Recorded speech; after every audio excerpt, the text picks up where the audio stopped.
Namaskaram. The master Robert Adams is saying that self realization comes to everyone the same way, basically. There are no two different ways. Why he is saying that? Because actually there is no way, there is no path to travel. That's why you can heard someone saying it's a pathless path. But then the master says if you have to do sadhana, if you have to do sadhana, you have to do sadhana.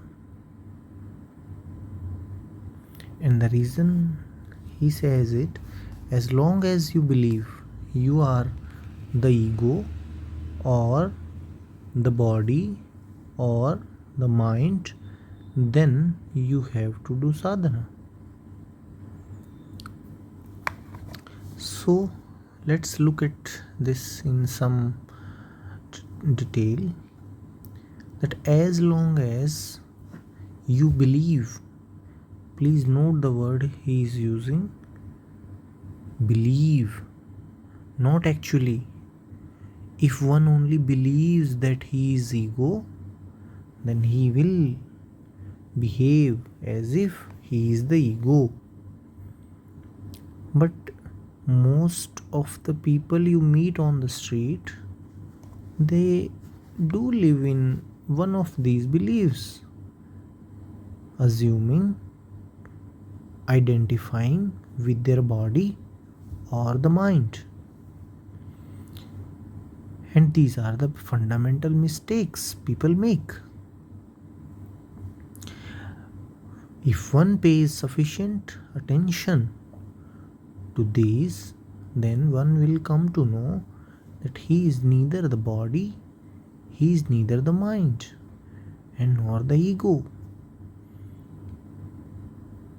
People only see others' ego, but they do not recognize that they themselves are the bundle of thoughts. If someone just create or tell them that they are not worthy, even the one sentence is enough to get a reaction from the ego, which is nothing but bundle of thoughts.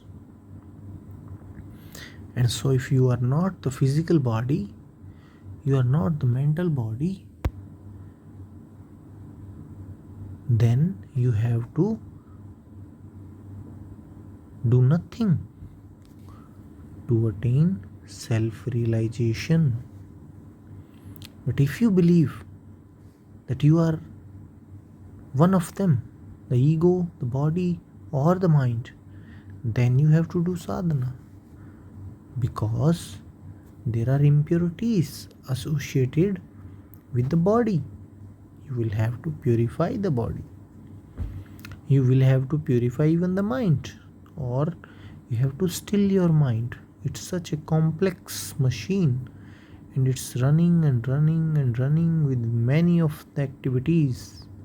There are thoughts, there are emotions, there is imaginations, there is planning, there is desires, and many much and many more. Then according to the activities you are doing with your body, mind or ego, you will choose one sadhana so that you can transcend them. So the need for sadhana is to transcend the beliefs that you make that you are the body, mind, or ego. And then the master says that helps you to become quite and still.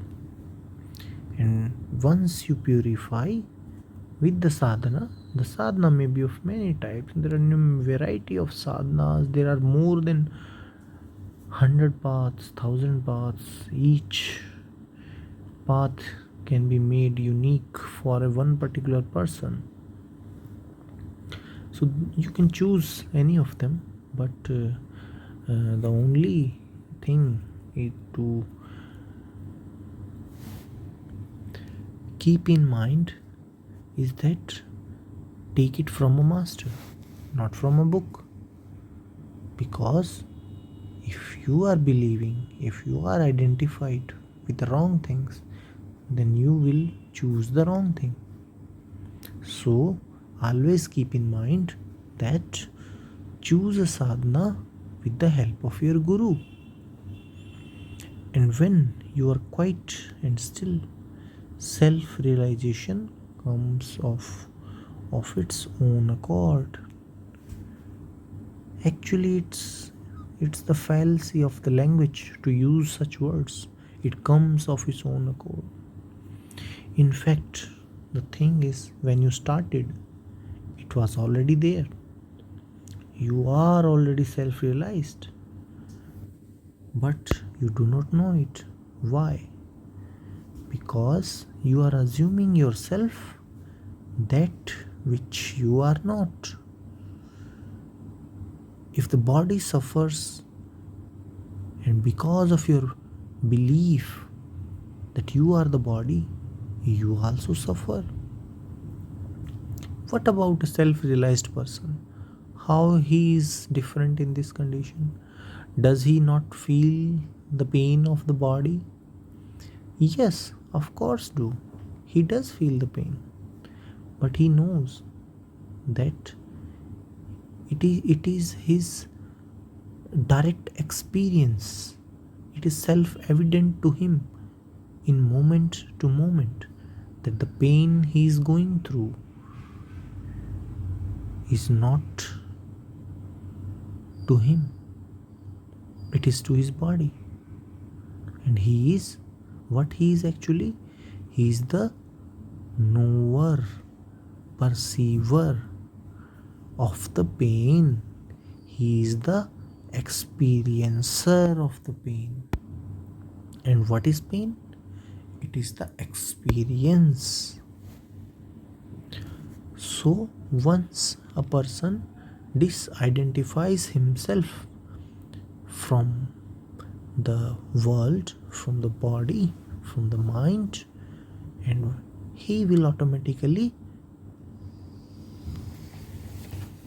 land up in the territory of his being.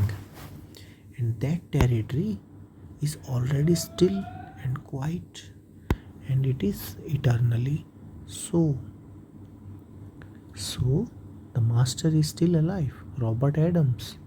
You can definitely hear his lectures, and he can be very useful to you if you like. Pranam.